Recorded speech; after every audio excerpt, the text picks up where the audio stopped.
What is going on, everybody? Jake here with Sonoran Armament. Today we are out at the range and we're going to be finding out if you can effectively shoot out to 1,000 yards with a 308 with a 16-inch barrel. Got this rifle that I threw together. It's just waiting on the suppressor to put on it, but I figured in the meantime, let's get out here and see just how accurate it is at 1,000 yards. Now behind me on this range, we've got targets ranging everywhere from a couple hundred yards, and the farthest one is all the way out to 1,100. So we're going to get stretched the leg on this little guy pretty well and see how it does. We are shooting 168 grain Sierra MatchKings through it. Through this 16-inch barrel, they've got a muzzle velocity of about 2,630 feet per second. Now that compares to them out of a 24-inch barrel at about 2,800 feet per second. So we're going to see how that velocity difference affects us at the different ranges we're shooting at today. So just how effective is a 16-inch barrel on a 308 at 1,000 yards? Stick around and we're going to find out. All right, guys, so the first target we're going to be taking a shot at is right about 500 yards, a little steel plate out there. So like I mentioned, the velocity on these rounds through this 16-inch barrel is about 2,630 feet per second. So at 500 yards, that calls for 12.5 minutes of elevation. We do have about a 10 to 15 mile an hour wind coming from right about 5 o'clock. So we're going to see how that affects us as well. So I've got 5 rounds loaded up. I'm going to adjust the scope, get it dialed in, and see if we can put some rounds on target.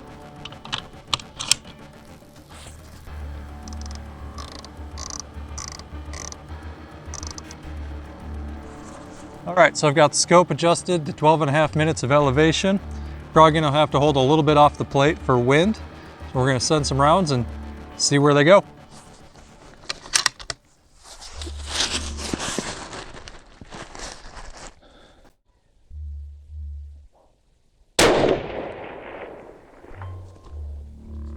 All right, that was an impact. That was holding about 2 minutes left for the wind.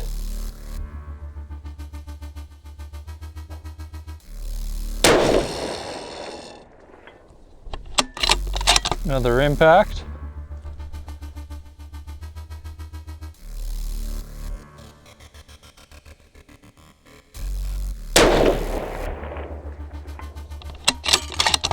Impact.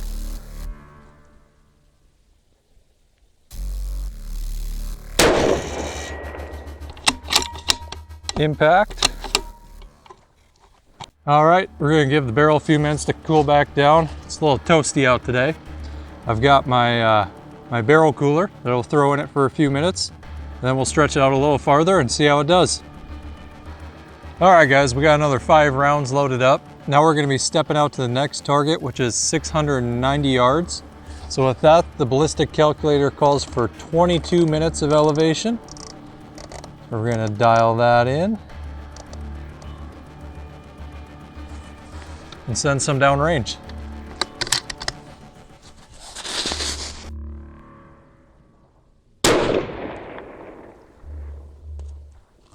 Impact.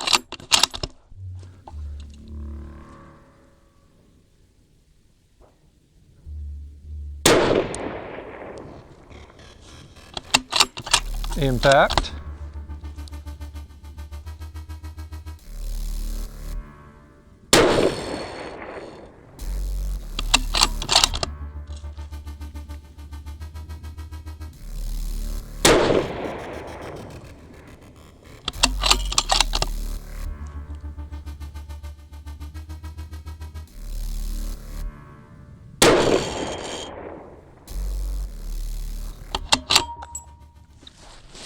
All right, so 5 for 5 at 690 yards. Wind died down for a little bit there. Next, we're going to step out to the furthest target, which is just under 1,100 yards. It's 1,090. I'm going to load up another mag, get the scope dialed in, and see if we can get some impacts out there with this 16-inch barrel. So we were 5 for 5 at 690 yards. Now we're going to step it out to just under 1,100 at 1,090 yards. Now this is where you can really tell the difference in performance from a 16-inch barrel and a 24-inch barrel. At 1,000 yards, out of the 16-inch barrel at 2,630 feet per second, the ballistic calculator calls for about 44.5 minutes of elevation. At 2,800 feet per second, which we're getting out of a 24-inch barrel, it calls for about 32.5 minutes of elevation at 1,000 yards. So that's a pretty substantial difference. Now at 1,090, so just under 1,100 yards, out of the 16-inch barrel, ballistic calculator is calling for about 54 minutes of elevation.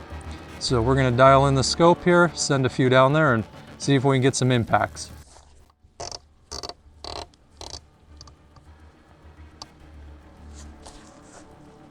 Our scope lets us dial for 48 minutes of elevation. The other 6 we're gonna have to hold.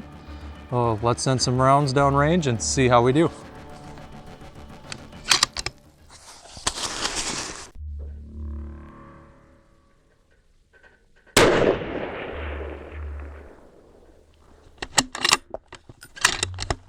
That actually went a little high.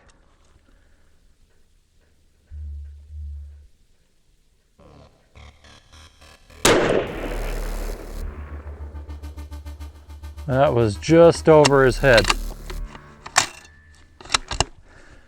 Now, I think that wind coming from behind us is giving our bullet a little more oomph down there, so we don't have to hold for quite as much elevation.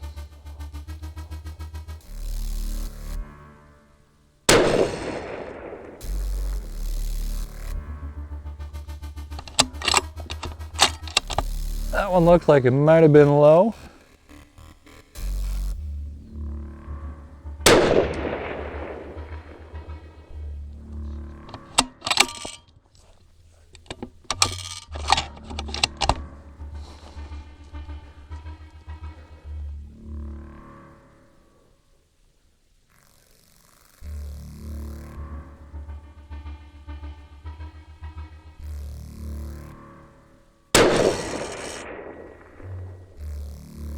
That was just to the left. So the trouble you run into with the 308 having this low velocity out of the 16-inch barrel is the round is going through the transonic barrier at about 900 yards. So what that's doing is messing with the bullet's stability, and you can see how those rounds are kind of dancing all around the target downrange. But let's load up another 5 rounds and see if we can't get some on target.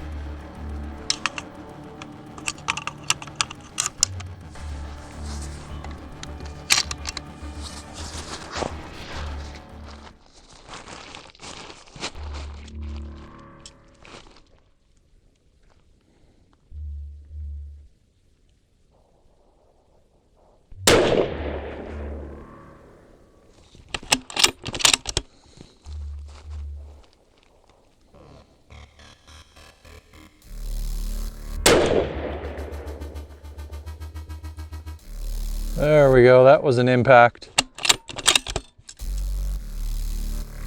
See if we can get 2 in a row.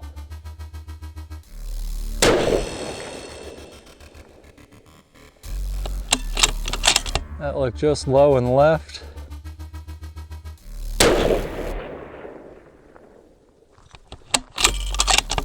Just off the shoulder.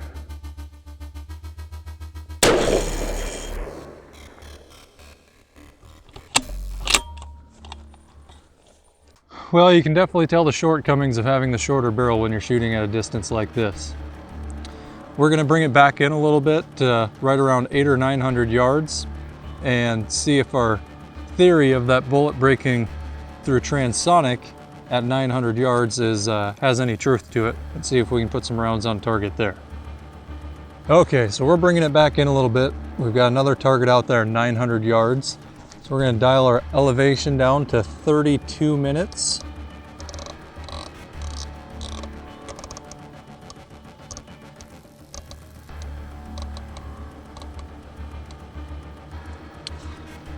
All right, let's send some rounds downrange, see how it goes.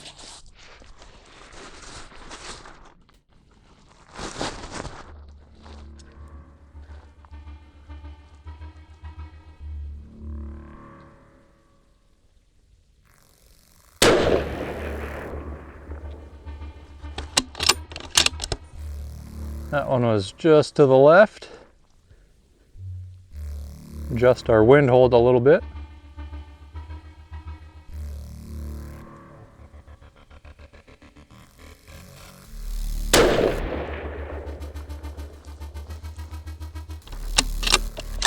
Still a little low on the left.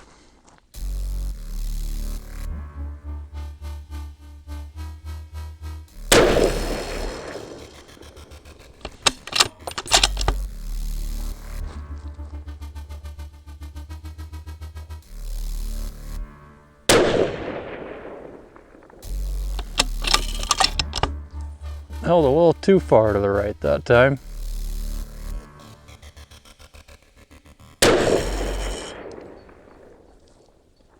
There we go. Impact on the last round.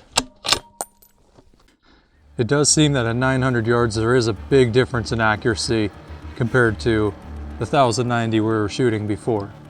And like I mentioned, when that bullet goes through that transonic barrier, when it's dropping back down from supersonic to subsonic, it really does some weird things to your bullets, can cause them to tumble, and definitely affects your accuracy.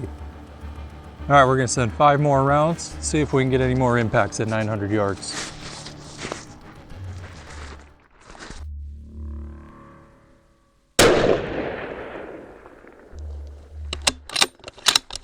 Oh, that one went way right.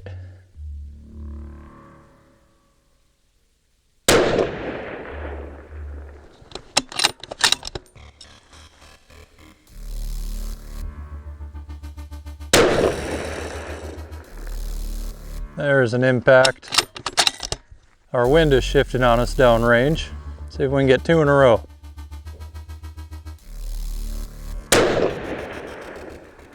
Impact. Last one.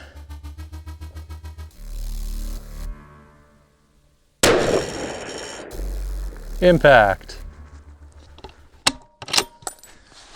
All right, so 3 for 3 once we got the wind figured out. So, like I said, much better performance at 900 yards with the 16-inch barrel than 1090.